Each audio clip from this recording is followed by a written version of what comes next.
My husband Marcus sat across from his own attorney in a conference room and announced that he wanted me out of the house within 30 days, now that his company had been acquired and he could finally, in his words, live the life he deserved. And the attorney, a careful woman named Ms. Patel who had clearly never met me before that meeting, pulled up the property file on her laptop and went quiet for a moment. And then she looked at Marcus and said, "Mr. Whitfield, I need to clarify something before we go any further." And Marcus said what? And Ms. Patel turned her laptop slightly and said, "The deed to this property is in your wife's name. Solely, it has been since before your marriage." And Marcus looked at her and then looked at me. And I watched 11 years of quiet condescension reorganize itself across his face in real time. And I said nothing, because I had been waiting 4 months for exactly this moment. Hi, everyone! Welcome back. And if you're new here, today's story is one where the ending arrives in a single sentence from someone who isn't even part of the marriage. So stay with me because the timing genuinely could not have been better. My name is Diane Castellano, and I am 39 years old, and I have been married to my husband Marcus for 11 years, and 4 months ago his startup, a logistics software company he had been building for 6 years, was acquired by a larger firm for a sum of money that changed his entire relationship to the world almost overnight. And I want to walk through what happened in those 4 months, because the speed of the change was honestly one of the more disorienting experiences of my adult life. Marcus and I bought our house 9 years ago, during a period when Marcus's company was still small and unprofitable, and I was the one with the stable income, working as a hospital administrator, and we made a deliberate decision at the time, on the advice of an attorney friend who specialized in asset protection for early-stage entrepreneurs, that the house should be purchased solely in my name, both because my income and credit profile made the mortgage approval simpler and because, the attorney explained, in the event Marcus's company faced any business liabilities down the road, our primary residence would be protected from being entangled in those liabilities if it remained separately titled. Marcus had agreed to this structure readily at the time, even thanking me for being the more financially stable partner during those early years, and the deed was recorded in my name alone, a fact that genuinely never came up again in conversation for the better part of 9 years, because it had simply never been relevant. What changed Marcus was not a single moment. It was a gradual accumulation over 4 months that I watched happen with a kind of detached fascination, because the man who had thanked me 9 years earlier for stabilizing our household during his company's uncertain years became, almost overnight after the acquisition closed, someone who began referring to those same years as a phase he had simply needed to get through. And within the first month, he started making comments at dinner about how he was finally free to live the way he actually wanted.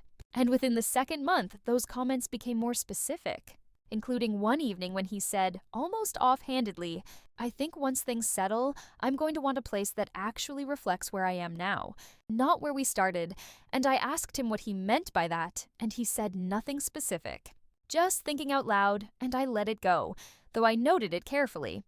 By the 3rd month, Marcus had moved into what I can only describe as a different register of behavior entirely. He began spending significant time with a new social circle connected to the acquisition. People whose lifestyles were considerably more visible and expensive than anything in our previous life together.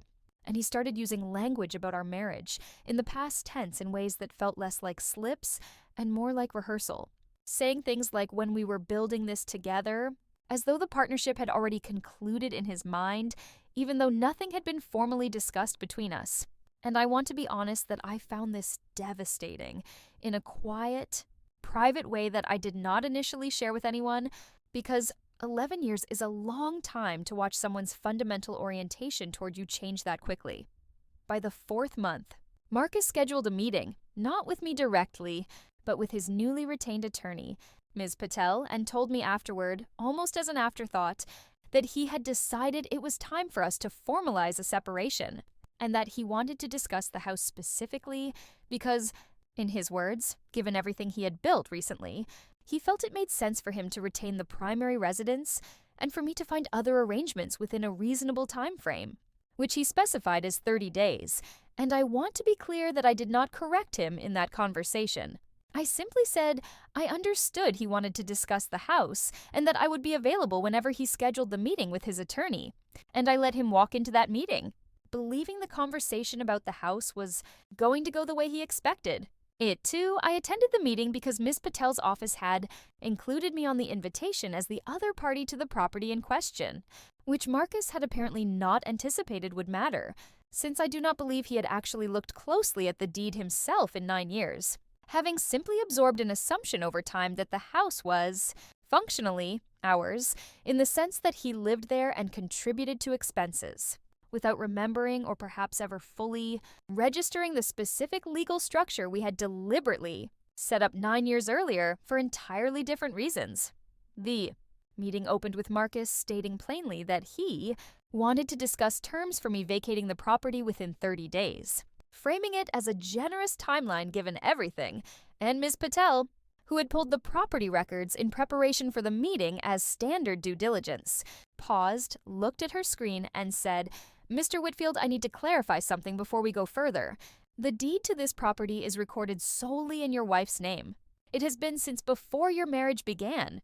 Do you have documentation showing any subsequent transfer or addition to the title?" And Marcus said, "What do you mean solely in her name?" And Miss Patel turned her laptop toward him and showed him the recorded deed. And Marcus looked at it for a long moment and then looked at me. And I watched him work through 11 years of assumptions collapsing in something close to real time. He said, "Diane, is this true?" And I said, "Yes, Marcus. We set it up that way 9 years ago. On Robert's advice, do you remember when your company was still finding its footing?" And he said, "I remember something like that, but I thought..." And I said, "You thought what?" And he didn't finish the sentence. And Ms. Patel, professionally and without particular emotion, said, "Practically speaking, Mr. Whitfield, this changes the conversation considerably. Your wife is under no legal obligation to vacate a property she solely owns, and any discussion of the marital separation would need to address your own housing arrangements separately from this property." The room was quiet for a long moment, and then Marcus said, "I think we need to take a break from this conversation." And Ms. Patel said, "Of course," and the meeting effectively ended there. And I want to be honest about what I felt walking out of that office, which was not triumph exactly.